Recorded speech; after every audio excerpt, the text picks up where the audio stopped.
سلطنت عثمانیہ ختم، 1924 میں خلافت بھی ختم، نام کی خلافت، حقیقی خلافت نہیں تھی۔ پھر بھی جیسا کہ میں نے آپ کو بتایا بڑی طاقت تھی اس میں۔ خلیفہ اگر جہاد کا اعلان کر دیتا اس گئے گزرے دور میں بھی، تو جیسے کہ اس انگریز کمانڈنٹ نے کہا تھا کہ لاکھوں مسلمان نکل آئیں گے سروں سے کفن باندھ کر، اس میں کچھ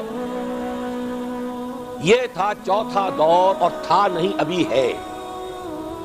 یہاں سے اب بات شروع ہو رہی ہے، اچھی طرح سمجھ لیجئے۔ کہنے میں تو یہ آتا ہے اور تاریخ بھی یہ بتاتی ہے، حقائق بھی کچھ اس طرح کے ہیں کہ اس صدی کے آغاز میں تو اسلام اور مسلمان دونوں انتہائی زوال کو چلے گئے، اس کے بعد سے عروج شروع ہوا ہے کچھ۔ تقریباً 25 برس میں تمام عالم اسلام آزاد ہو گیا۔ سن 47 میں پاکستان بن گیا، مشرقی اور مغربی پاکستان 2 خطوں پر مشتمل۔ انڈونیشیا آزاد ہو رہا ہے، ملیشیا بن گیا ہے، ایک ایک کر کے عرب ممالک آزاد ہو رہے ہیں۔ تمام مسلمان ممالک تقریباً اکثریت والے آزاد ہو گئے۔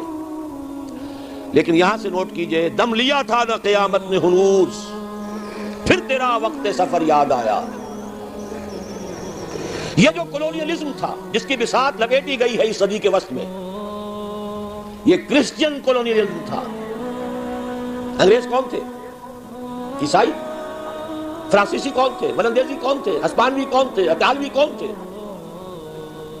یہ عیسائیوں کی کولونیل حکومتیں، نو آبادیاتی حکومتیں، وہ بساط ذرا طے ہوئی تھی کہ اسی وقت ورلڈ بینک قائم ہوا، کچھ عرصے بعد IMF قائم ہوا، اور اس سازش کا سارا سلسلہ شروع ہو گیا جو خلیج کی جنگ کے بعد عوام کے سامنے بھی علم نشرہ کر دی گئی۔ وہ سازش کیا ہے اسے سمجھ لیجئے۔ چوتھا دور ابھی جاری ہے، اس کو مختصر طور پر تو یوں کہوں گا کہ ایک سیلاب آ رہا ہے نیو ورلڈ آرڈر کے نام سے۔ نیو ورلڈ آرڈر،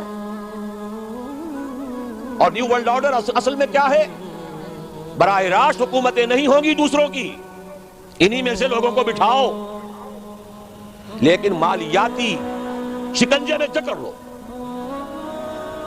کام یہ کریں، محنت یہ کریں، صبح سے شام تک مشقت یہ کریں، اپنے سودی نظام سے، اپنے ورلڈ بینک سے، اپنے IMF سے ان کی محنت اور ان کی کمائی کی ملائی کھینچتے چلے جاؤ، چھاچ ان کو بھی دیتے رہو۔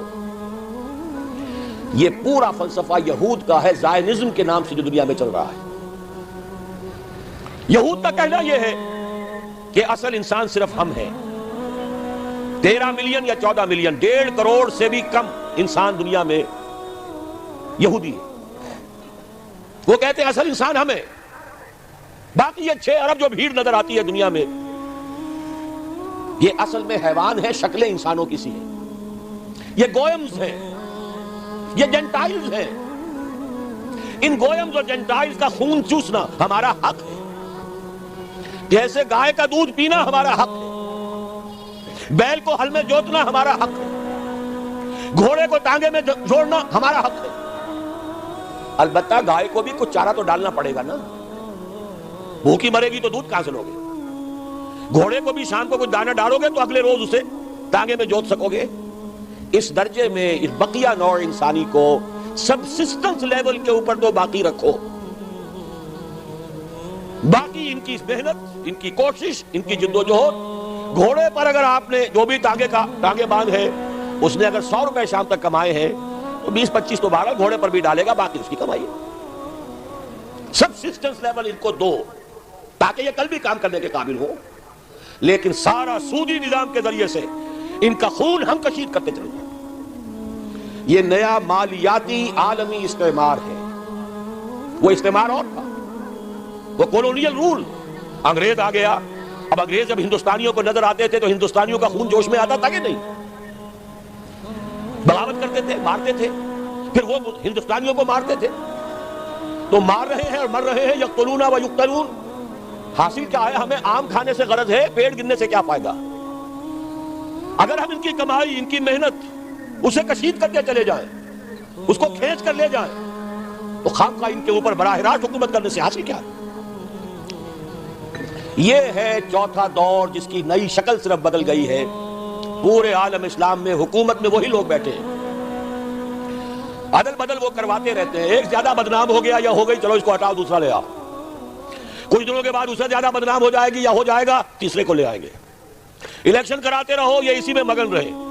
الیکشن ممبری کرسی صدارت بنائے, خوب آزادی نے پھندے, اٹھا کر پھینک دو باہر گلی میں, نئی تہذیب کے انڈے ہیں گندے, یہ اقبال کہہ کے گیا ہے. لیکن لگائے رکھو, انہیں کرکٹ کے میچ میں الجھائے رکھو, دیکھتے رہے صبح سے شام تک بیٹھے ہوئے, انہیں پتہ ہی نہ چلے کون ہمارا خون چوس رہا ہے, کتنی جھوکیں لگی ہوئی ہیں میرے جسم کے ساتھ اور وہ میرے خون کو چوس رہی, انہیں پتہ ہی نہ ہو. مست رکھو.